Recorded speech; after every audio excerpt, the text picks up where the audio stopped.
Yeah, here we go. Wait, ten. Prescott with plenty of time. Lofts it, end zone. Jake Ferguson. Let's go. What's going on, Cowboys Nation? It's your boy DMV back with another one for part 2, but we're going to focus more so on the offensive side of the ball.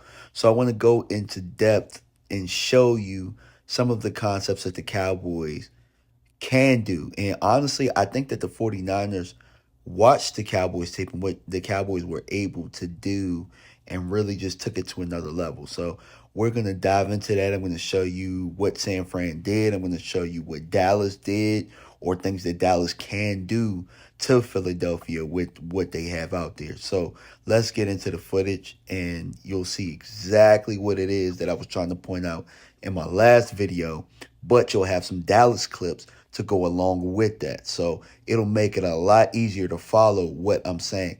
All right, let's get into it. Okay, so Debo's about to come in motion. Then he's going to do the orbit around, and he's going to do the swing. So Juszczyk is going to block, but they had the verticals clear it out up the field. So it was wide the hell open. So now you can see Dallas do it, but they starting empty. Tony's going to go out there. We're going to have the vertical clear out. Now, see, I think Dallas did that by accident, and he actually checked down into that. So I think what Kyle Shanahan did was make that a play and just added, the extra protection in the lead blocker there. Here's another variation of it right here. And see what this does is it keeps Hassan Reddick really in check. He can't really come upfield the way that he wants to. He can't be as aggressive, and this is a way that you can protect Terrence Steele, as I've talked about in the past. So you're actually going to see Dallas do a very similar play where I think this is probably where San Francisco got the concept from itself. Look, Ferg could be the lead blocker right there. If he's the lead blocker right there, Tony gets at least 20 on that play. And then here you see CD out of the backfield, and they could have done that similar to that. I know that San Fran had Debo in the backfield quite a bit. And then if you look here, the setup really put Slay in no man's land. They could have had their pick there, but you could have set it up to where it's almost like you're blocking him, but then, you got the vertical with Ferg there. So, man, you can mix and match it however you want. So now they're in 12 personnel, and they're going to use their tight end as H slice, which is really just a backside cutoff for their zone blocking scheme here. Dallas is in 12 personnel, but they're going to have Cooks go in short motion. And instead of having a slice, they just have Ferg as the backside cutoff, and it gives you the same principles of what you get. So you can kind of line up in 12 personnel, and you can run at these guys if you're able to, combo it and get to the second level. Now, because Juszczyk is kind of a tight end H-back role, he's going to do the same thing, but out of 21 personnel, so he's going to H-slice it there. Now, they're at the goal line, and they're just going to run at them with 12 personnel. Like I said, you get your good doubles and your combos, and you can get, they're going to attack 41 here. Those are some of the things that Dallas is going to have to do. Again, 21 personnel, and it's going to be secondary motion. So now it's the second motion, and then you get this slice on the backside, and you can just see that it's giving Philadelphia trouble when you can set it up. You motion the guy over, and then the secondary motion, and you give him the momentum. They had trouble with that, and San Fran was able to really just kind of run at will.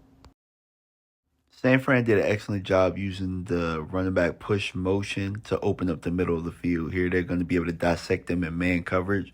But I want you guys to take a look at something that looks very, very familiar. I know for a fact they got this off of our tape. You know what I'm saying? Again, you're going to see it from the wide angle here. You see Roby follow McCaffrey over. I mean, that's just like stealing right there. But I want y'all to see us do a very similar concept. So we got Tony. He's going to do the push out of the backfield. And then CD's going to run somewhat of an option right there. Very, very similar. He just didn't come across in the slant. But it's damn near it's the same concept. Opens right up the middle of the field. These are rules that Philadelphia has in their defense that they haven't even changed in a month. Let's just call it what it is. This team just isn't very, very good at disguising things in motion.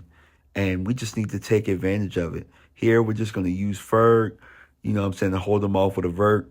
And since they have the single high, we know they're in man coverage, just like stealing.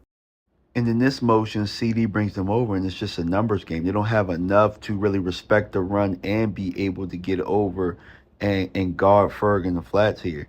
Reed Blankenship is going to take the step down, and it's going to make it an easy throw for Dak Prescott here. So watch the motion.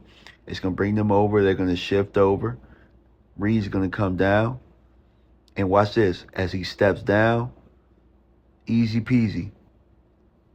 Now you're going to watch the Chiefs do something very similar, but with jet motion. This is pretty much what the Chiefs do. They're going to step down, and it's easy money. You know what I'm saying? Like, football is very, very simple, and a lot of people complicate things. And I know that the best OCs, as Brian Broaddus once pointed out, they steal, and we've known that for quite some time. You take things that fit with what you already do or that you already have. You look and you see what people do that's similar or what teams do that's similar, and you can exploit some rules that a team just, it's impossible for them to adjust this late in the season because this is what the principles of their defense are made off of. This is exactly why Philadelphia went and got Shaq Leonard. They're not about to change what they do. They're just going to see if they can get some better players in there to execute what they want to do more. So we're still going to see the same Philadelphia team, the same principles, the same looks, and the same rules. That's just what we're going to see. And I don't know if Shaq Leonard plays or not. If he does, I do know that he's about 10 times better than what they got at linebacker currently. But that doesn't mean anything because if the Dallas Cowboys can really just use motion to manipulate them, can get into 12 and 13 personnel and make sure that they secure their combo blocks and things of that nature, they really can run the table. I think Dallas's problem in the first matchup was getting down in the red zone and leaving some plays on the field. Dallas is going to have to continue to use motion because I think that in the first matchup, Dallas was just figuring out who they are.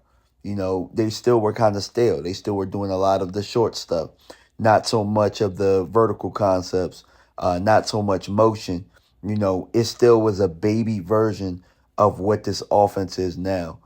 But now this team can really, use a lot of the same things that San Fran did because we have a lot of the same type of personnel. Not saying that it is as good, but Ferg can offer you the same things that Kittle can offer you against Philadelphia. Tony Pollard can offer you some of the same things that McCaffrey was offering you. Hunter Lepke can offer you the same type of things that Juszczyk, could offer the offense for the San Francisco 49ers.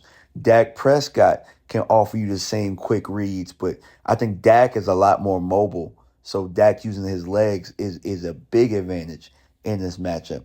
But you guys understand, just leave your comments in the comment section, man. Just curious to see if you guys feel the same way that I do. I'm very, very confident in what Dallas's offense can do based on what I've seen. But I appreciate y'all for stopping by, and I'm out. Peace.